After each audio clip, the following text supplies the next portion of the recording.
जैसा कि आपको पता है कि इस कार्यक्रम में हम आपकी मुलाकात हमेशा किसी नई शख्सियत, किसी नए व्यक्तित्व से कराते हैं। यह हम लोगों के लिए बहुत ही खुशी की बात है कि आज हमारे बीच अशोक भौमिक हैं। अशोक भौमिक भारत के कला जगत के एक प्रमुख हस्ताक्षर, चित्रकार होने के साथ कला लेखक, इन्होंने रंगमंच, साहित्य और सबसे बड़ी बात है कि कला और समाज के रिश्ते को अब तक जिस तरीके से समझा जाता था उसको परिभाषित करने की नए ढंग से कोशिश कर रहे हैं। हम आज इनसे सृजन के बारे में जानेंगे, इनके सफ़र के बारे में, और कला में आज जो बहस है उसके बारे में भी इनके विचार जानने की कोशिश करेंगे। आपका बहुत बहुत स्वागत है अशोक जी। सबसे पहले थोड़ा ये बताइए अपने निजी जीवन के बारे में, आप कहाँ के रहने वाले, थोड़ा परिवार के बारे में, और कला की तरफ कैसे आना। दरअसल मैं जिस परिवार से हूँ, आज़ादी के पहले वो लोग बांग्लादेश से, उस समय बांग्लादेश तो नहीं था, पूर्वी पाकिस्तान था, तो आज़ादी के पहले वो लोग आ गए थे हिंदुस्तान में। और फिर जैसे होता है कि विस्थापित लोगों में और कुछ हो ना हो तो उनमें हिम्मत ज़रूर होती है। तो मुझे आश्चर्य लगता है कि ढाका से चल के कोई कलकत्ते में आए और वहाँ बिना रुके वो आगे बढ़ के नागपुर में रहने लगे। तो मेरे पिताजी नागपुर में नौकरी कर रहे थे, वहीं उनकी शादी भी हुई और मेरा जन्म भी नागपुर में हुआ। और मेरी माँ जो थी वो अन्य किसी भी महिला की जैसे कढ़ाई, सिलाई, इन सब चीज़ों में उनकी बहुत रुचि थी और बहुत दक्ष भी थी। साथ साथ उनको पेंटिंग में भी बहुत शौक था। अल्पना वगैरह के अलावा भी जो मुझे लगता है कि वो पेंसिल स्केच वगैरह बहुत अच्छा करती थी।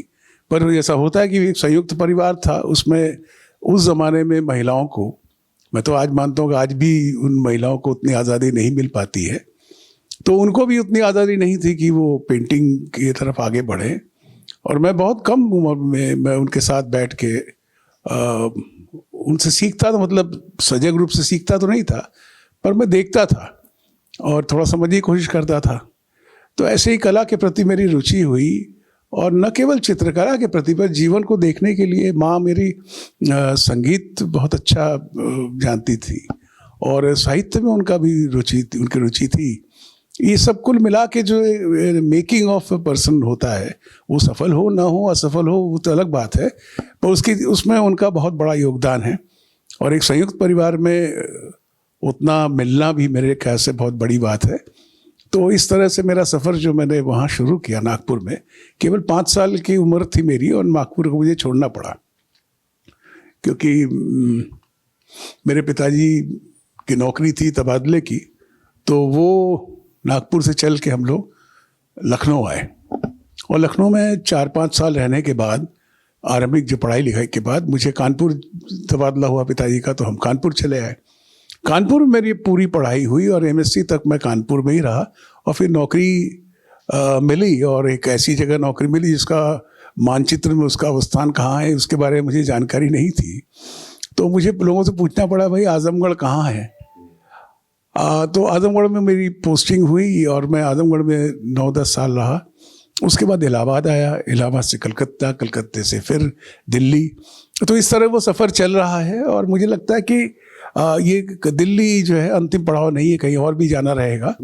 पर इन सब चीज़ का जो गंभीर असर जो मेरे ऊपर पड़ा, अच्छा बुरा मैं नहीं जानता, कि मैं अपने को आइडेंटिफाई नहीं कर पाता हूँ। कि जैसे मेरे बिहारी जो मित्र हैं, वो लोग कहते हैं कि बिहार मेरी ज़मीन, मेरी धरती, और जो आवेग उनका है अपने जन्मस्थान के प्रति, प्रदेश के प्रति।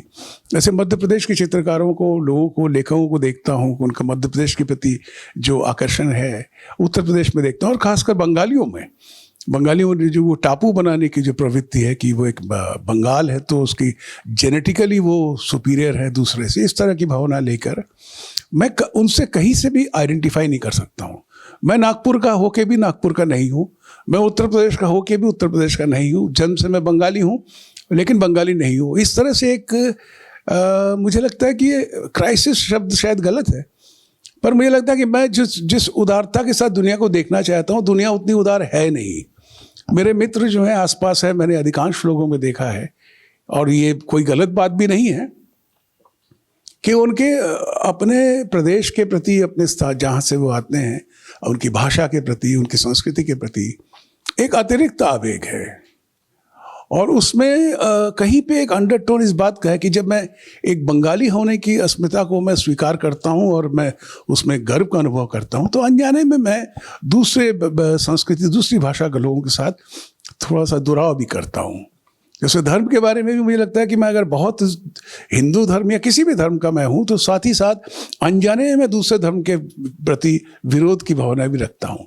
तो इस तरह से मेरी जो कला दृष्टि है उसके मूल में अगर कुछ है, अपने को मैं अगर सोचता हूँ कि भाई क्या खास बात है, तो मुझे लगता है कि ये अगर उदार हुए बगैर आप कोई कला नहीं कर सकते, और चित्रकला तो कर ही नहीं सकते हैं। क्योंकि अगर आप कवि हैं और आप अगर मलयाली में कविता लिखते हैं या मराठी में कविता लिखते हैं, मैं बंगाली हूँ, मैं बंगला में कविता लिखता हूँ, तो उसमें तो भाषागत अंतर के कारण कुछ व्यवधान तो रह सकता है। लेकिन जो स्पेन में पैदा हुआ और पूरी जिंदगी जिसने फ्रांस में बिताई, उस पिकासो के साथ मेरा रिश्ता ये है कि वो ये रिश्ता नहीं है कि वो फ्रांस का आर्टिस्ट था, वो कलाकार था और मैं कलाकार हूँ। जो विनिमय है, जहाँ से मैं उनसे सीखता हूँ, उनसे प्रेरित होता हूँ और उनको रिजेक्ट करता हूँ, ये सब चीज़ें तभी संभव है जब हम एक उदार धरातल पर, एक वैश्विक धरातल पर हम एक जगह हैं। एक चित्रकार होने के नाते मुझे वो उसकी आज़ादी मिली है और मैं समझता हूँ कि मैं भाग्यवान हूँ कि मुझे चित्रकला में की ओर आया और देखा मैंने कि ये कला ऐसी है कि जो समस्त संकीर्णताओं से ऊपर है। जैसे रविन्द्रनाथ ठाकुर के बारे में अगर आप देखें तो उन्होंने एक जगह पे बहुत शानदार लिखा है, एक खत में उन्होंने लिखा है कि जब मैं कविता लिखता हूँ तो शब्द मेरे पास बंगला में आते हैं, यानी कि मेरी मातृभाषा बंगला है तो बंगला में आते हैं, लेकिन जब चित्र बनाता हूँ तो बंगला में मेरे इमेजेस नहीं आते हैं। तो मैं उतना ही यूरोपियन चित्रकार हूँ जितना यूरोप का चित्रकार है। मेरे ख्याल से जो रविन्द्रनाथ ठाकुर की जो वैश्विक दृष्टि है, जो राष्ट्रवाद के दूर जाके वो मानवतावाद की ओर जाते हैं, चित्रकला में वो इस संदेश को इस वाक्य के जरिए देते हैं। इसमें हम ये जानना चाहेंगे, ये आपने कल के व्याख्यान में भी कहा कि जैसे रविन्द्रनाथ टैगोर और अमृता शेरगिल ये सही मायने में वैश्विक या मॉडर्न या आधुनिक चित्रकार कहे जा सकते हैं। उसके पहले जो भारत में है, जैसे मुगल मिनिएचर्स है या बंगाल स्कूल है, राजा रवि वर्मा है, तो क्या ब्रेक है और कहें कि क्या रेडिकल रप्चर है रविन्द्रनाथ टैगोर और अमृता शेरगिल का बाकी चित्रकला के विरासत से? इत्तेफाक से इस पर कला समीक्षकों, इतिहासकारों ने बात नहीं किया। मुझे लगता है कि 2000 साल के इतिहास में हिंदुस्तान में जो आधुनिक शब्द है, मैं आधुनिक इस बात में मानता हूँ कि जो श्रृंखलाएं हैं, जो मतलब जो जिस तरह से हम एक जकड़ में फंसे रहते हैं, कि हिंदुस्तान की चित्रकला के इतिहास में बहुत साफ है कि दो बातें आई हैं कि वो चित्र या तो धर्मसत्ता द्वारा बनाई गई है या राजसत्ता द्वारा बनाई गई है। तो ये धर्मसत्ता और राजसत्ता किस तरह बनाती है कि वो एक संदर्भ कथा को देती है चित्रकार को, कि आप इस कथा पे चित्र बनाइए कि राधा कृष्ण से मिलने गए हैं, चांदनी रात है तो राधा कृष्ण बन रहा है। तो कृष्ण बनते समय उसको बताया गया कि कृष्ण जो है वो नीले रंग के शरीर के हैं, तो बनाया, तो उसने नीले रंग के शरीर के एक और बनाया जिसको कि राम कहेंगे। तो ये सब साहित्य द्वारा उनके दिमाग में बैठाई हुई चीज़ें हैं और वो चित्रकला में एक गुलाम की हैसियत से वो बनाते रहे। लेकिन ये संदर्भ कथा से जो मुक्ति है वो हम 1931-35 के आसपास अमृता शेरगिल और रविन्द्रनाथ ठाकुर के चित्र में देखते हैं। जैसे कि मैंने बताया आपको कि हिंदुस्तान के कला इतिहास का ये दशक जो है 1931 से 1941 का, मेरे ख्याल से अगर रिनेसा अगर कोई शब्द है और भारतीय कला के लिए, इसके लिए ये दशक सबसे ज़्यादा महत्वपूर्ण है। क्योंकि यहाँ पे अगर रविन्द्रनाथ टैगोर की कोई भी चित्र देख लेंगे आप, ये बात और है कि शांति निकेतन के हमारे साथी लोग जो हैं वो इसकी छूट लेते हैं और उनके हर चित्र को एक उसमें उसका शीर्षक जड़ देते हैं, पर रविन्द्रनाथ ठाकुर ने अपने किसी चित्र का कोई शीर्षक नहीं दिया है। और शीर्षक के बारे में वो रूस में जब गए थे, अपनी प्रदर्शनी कर रहे थे, तो लोगों ने उनसे पूछा कि आपके चित्र का शीर्षक क्यों नहीं है? तो रविन्द्रनाथ ठाकुर ने हंस के कहा था कि अगर नहीं है और आपको ज़रूरत लगती है तो आप शीर्षक दे लें। ये मुझे लगता है कि कोई मजाकिया वाकया नहीं है। क्योंकि रविन्द्रनाथ ठाकुर का ये कहना है कि हर चित्र का शीर्षक दर्शक देता है, चित्रकार नहीं देता है। ये साहित्य नहीं है कि आप उसका शीर्षक दे रहे हैं। दर्शक को आज़ादी देने की जहाँ तक बात है, जितनी आज़ादी चित्रकार चित्र रचना में लेता है, उतनी आज़ादी वो दर्शक को देता है उस चित्र का रसास्वादन करने में। तो इस तरह से रविन्द्रनाथ ठाकुर और अमृता शेरगिल के चित्रों का अगर गौर करें तो आप देखेंगे कि ये वो महिला हैं, वो चित्रकार हैं जिनके पास कल तक, मतलब बंगाली स्कूल के अगर चित्र देख ले तो उसमें तो आपको राजा रानी देवी देवता के अलावा कुछ मिलता ही नहीं है। मतलब आपको अगर यूं इतिहास को देखें तो आपको लगेगा कि रवि वर्मा का एक एक्सटेंशन है। रवि वर्मा जो कुछ कर रहे थे वही काम बंगाली स्कूल ने किया। अगर रवि वर्मा शकुंतला और विश्वामित्र की कहानी कह रहे थे तो यहाँ पे सम्राट अशोक और तिष्यरक्षिता उनकी पत्नी के बारे में चित्र हैं। तो इस तरह से जो है फिर शाहजहाँ के मृत्यु, ऐसे चित्र जो हैं वो मुझे लगता है कि एक एक्सटेंशन है।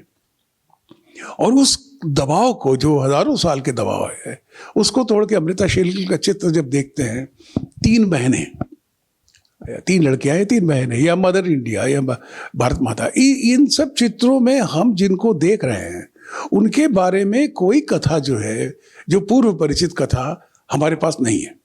जब हम देखते हैं तो उस कथा को हम एक दर्शक की हैसियत से उसको समझते हैं, अनुभव करते हैं, और चित्र को देखने की आज़ादी हमें सचमुच पहली बार मिली।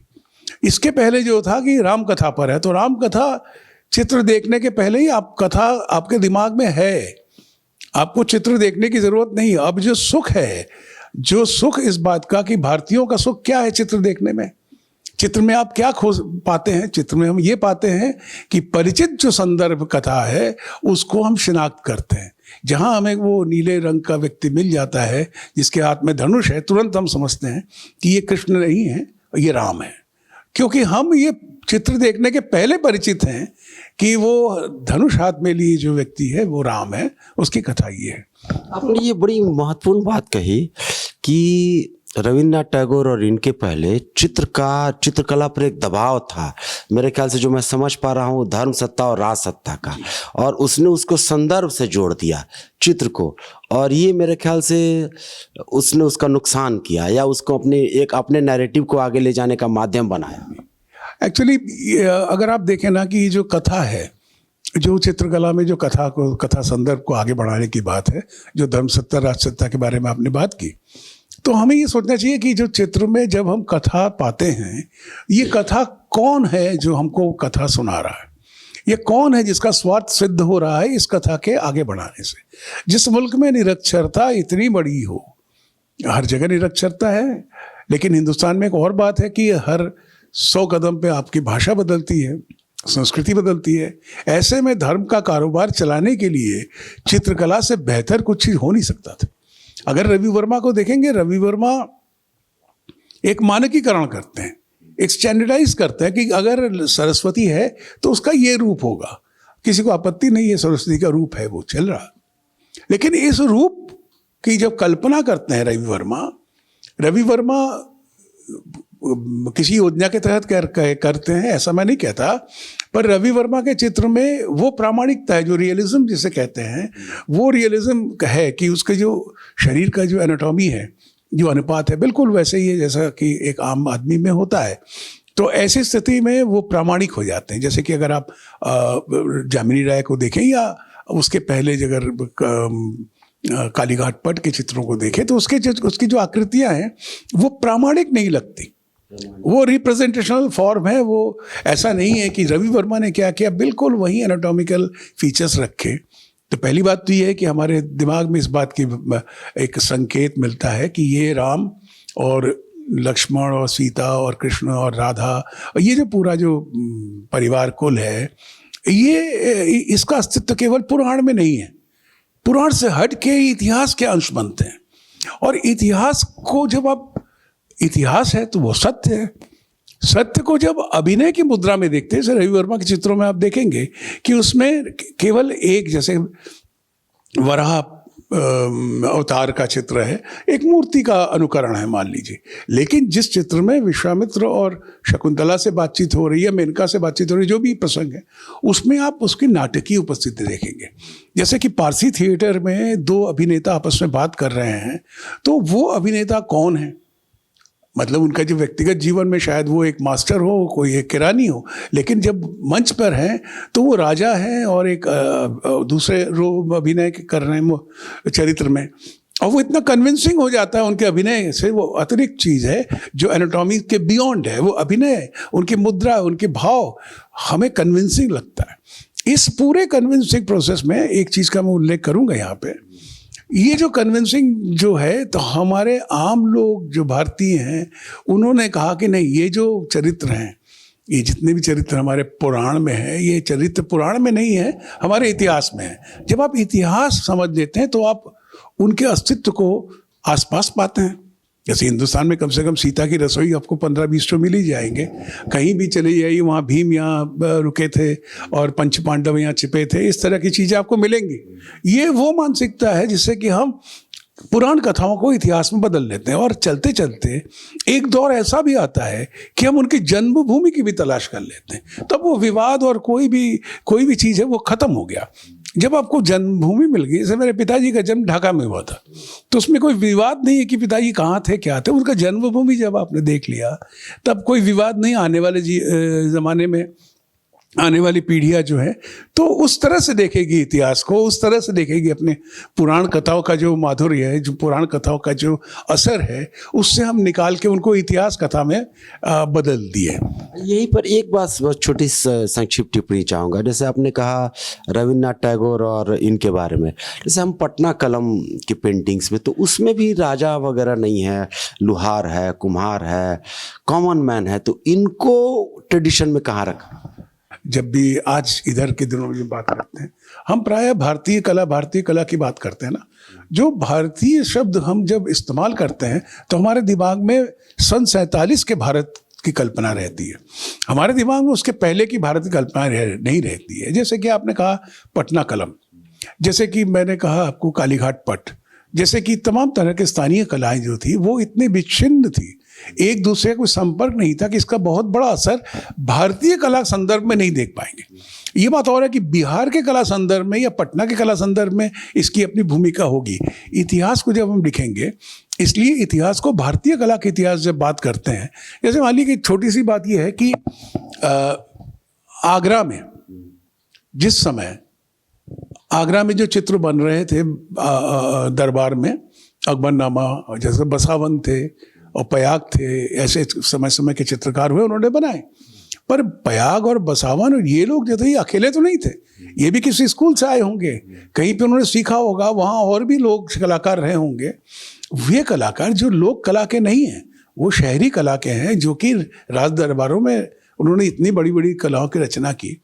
ऐसे लोगों के जो साथी थे, जो चित्रकार थे, जो समाज में चित्र और विषय में बना रहे होंगे, उसकी कोई अस्तित्व हमारे इतिहास में नहीं है। तो भारतीय चित्रकला का इतिहास जब हम एक सांस में कहते हैं तो हमें रुक के सोचना चाहिए, ये एक आंशिक इतिहास है, क्योंकि राज दरबारों से और राजमहलों और मंदिरों के से गुजर के आया हुआ जो चित्रकला का इतिहास है वो बिल्कुल अधूरा है। क्योंकि भारतीय जनता का चित्र क्या रहा है, अगेन मैं फिर दोहराऊंगा कि मैं लोक कला की बात नहीं कर रहा हूँ, क्योंकि शहर में, जैसे कि आप इसका एक सहज सा उदाहरण मैं दूंगा, इतना सहज हालांकि है नहीं। जैसे कथा है कि तानसेन जो थे वो अकबर के दरबार में थे और वो बहुत बड़े संगीतज्ञ थे और वो राजमहल द्वारा पोषित कलाकार थे। लेकिन उसके समानांतर उस समाज में संगीतज्ञ थे, बैजू बावरा थे, तानसेन के गुरु थे। तो इसका मतलब है कि जनता के बीच में उसके समानांतर धारा हम चिन्हित कर पाते हैं, पर चित्रकलाकार बैजू बावरा कहाँ है, इसकी खोज हमें नहीं मिलती। इसलिए मैं इस इतिहास को पूरे समूचे रूप में लेने में असमर्थ हूँ, क्योंकि ये अधूरा इतिहास है।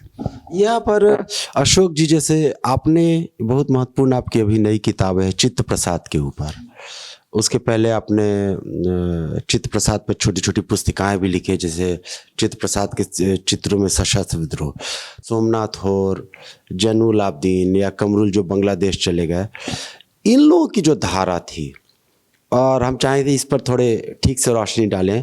और अचानक हम लोग को ये बताया जाता है कि 47 में प्रोग्रेसिव आर्ट ग्रुप बनता है, यहीं से आधुनिक कला बनती है, तो इसमें ये लोग शामिल नहीं रहते हैं। जबकि आपने जो पैमाने बताए कि देवी देवताओं और राजाओं के चित्र, वो तो न तो चित्त प्रसाद में, न सोमनाथ होर में, न इन लोगों में। जैसा कि मैंने कहा कि अमृता शेरगिल और रविन्द्रनाथ ठाकुर का क्या योगदान है, और मैंने जैसे कहा कि वो एक टर्निंग पॉइंट है जहाँ से कला एक नई दिशा की ओर बढ़ती है। तो नई दिशा की ओर बढ़ती मतलब हिंदुस्तान की कला समूचे रूप से नई दिशा की ओर नहीं बढ़ी, वो एक बाइफर्केशन दिखता है कि उन्होंने सिद्ध किया कि चित्रकला का जो परिसर है वो केवल राजा रानी और देवी देवताओं के लिए नहीं है, वहाँ पे आम लोग भी आते हैं। अगर अमृता शेरगिल इस चीज़ को ना बनाती, मुझे लगता है कि हिंदुस्तान की चित्रकला में चित्त प्रसाद, जैनुल आबदीन, इन लोग नहीं पैदा होते। हमें गौर करना पड़ेगा कि वो दूरी है 41 में अगर रविन्द्रनाथ ठाकुर और अमृता शेरगिल जाते हैं तो ये 42-43 का समय है जब आप देखते हैं कि चित्रकला में एकदम समूचे रूप से एक अलग पीढ़ी आती है जिनमें कि जनपक्षधरता बिल्कुल स्पष्ट है।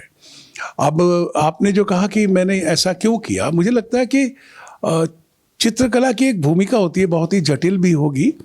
वो ये है कि वो एजिट प्रॉप भी होता है, जैसे एक एजिटेशन है, एक आंदोलन चल रहा है, उसमें चित्रकला का योगदान के लिए कुछ चित्र बनते हैं, और जब आंदोलन खत्म हो जाता है, उसकी ज़रूरत खत्म हो जाती है या बिखर जाता, कुछ भी होगा, वो चित्र भी धीरे धीरे गायब हो जाते हैं। लेकिन ये जो चित्रकार थे, चित्त प्रसाद हो, जैनुल आबदीन हो, और सोमनाथ हो, और कमरुल हसन, सुनील जाना जैसे फोटोग्राफर, माने इन लोगों के काम में ये है कि इनके काम को अगर आप देखेंगे कि इन्होंने मान लीजिए कि रेल हड़ताल, डाक हड़ताल या तेभागा आंदोलन, इसके ऊपर उन्होंने चित्र बनाए, तो आपको लगेगा तो एजिट प्रॉप है, ये तो एजिटेशन प्रोपेगेंडा का अंग था, उन्होंने चित्र बनाए। लेकिन जब वो तेभागा आंदोलन नहीं रहा, जब मुल्क आज़ाद हो गया, और आज की तारीख में 2024 में जब हम जो पीढ़ी उस चित्र को देखेगी, हो सकता है कि वो तेभागा आंदोलन के बारे में न जानती हो, उसके बावजूद भी वो चित्र के सामने एक चित्र की हैसियत से वो एक महान चित्र है। मैं एक और उदाहरण देता हूँ, अगर आपने जैनुल आबदीन के अकाल के चित्र देखे हों तो मेरे पहले मेरे माताजी पिताजी जिन्होंने कि वो अकाल देखा था, वो लोग जब रिस्पॉन्ड करते थे इन चित्रों की तरफ देख के करते थे, तो वो आइडेंटिफाई करते थे कि 42-43 का ये बंगाल है जहाँ जो 43 का जो, लेकिन जब हम देखते हैं, हमारे आने वाली पीढ़ी जब देखेगी तो वो कहेगी कि ये जो है ये नहीं होना चाहिए, ये जो मनुष्य की ये दुर्दशा नहीं होनी चाहिए। वो ये भी सवाल करेगी कि ये दुर्दशा है किसके लिए, तो चित्र के परिसर के बाहर उस शक्ति को वो आइडेंटिफाई करेगी जिसके कारण की दुर्दशा है। तो इसलिए ये चित्र का एक अलग पैमाना मिलता है कि 43 अब नहीं है, अब अकाल नहीं है, आज ये चित्र इथोपिया का चित्र बन जाता है। ये जो वैश्विक एक रेफरेंस उसको मिल जाता है, एक संदर्भ मिलता है, मेरे ख्याल से ये बहुत बड़े चित्र की निशानी है। और इसी के चलते मैं आगे और बताता हूँ कि इसी कारण से जो बढ़िया, जो अच्छे युद्ध चित्र हैं वो दरअसल बनाए जाते हैं जिस कारण से, जैसे कि भारत और किसी और मुल्क के साथ युद्ध हो तो आपको चित्र मिलेगा कि भारतीय सेना जो है उसको रौंद दे रही है, तो हमें बड़ी खुशी है। तो उसी तरह से हमारे जो विदेशी मुल्क, जो शत्रु राष्ट्र हैं, उनके यहाँ चित्र बनते हैं कि वो आक्रमण कर रहे हैं, हमारी सेना ध्वस्त हो रही है। तो इन सब के ऊपर जो है जब ये संदर्भ चले जाते हैं, क्योंकि स्पेन और फ्रांस के बीच का जो गृहयुद्ध 1808 वाली जो आपने वाला जो है गोया का चित्र है, अब उसमें दो शक्तियां हैं, एक है फ्रेंच है और दूसरा है स्पेन है। अब आज वो चित्र कौन देख रहा है, हम आप देख रहे हैं ना, तो हम लोग कहेंगे कि नहीं, ऐसी लड़ाई नहीं होनी चाहिए। तो जो युद्ध चित्र है जिस कारण बनाए जाते हैं, कालांतर में वो अपने संदर्भों से मुक्त होकर युद्ध विरोधी चित्र हो जाते हैं। यही चित्रकला की एक खासियत है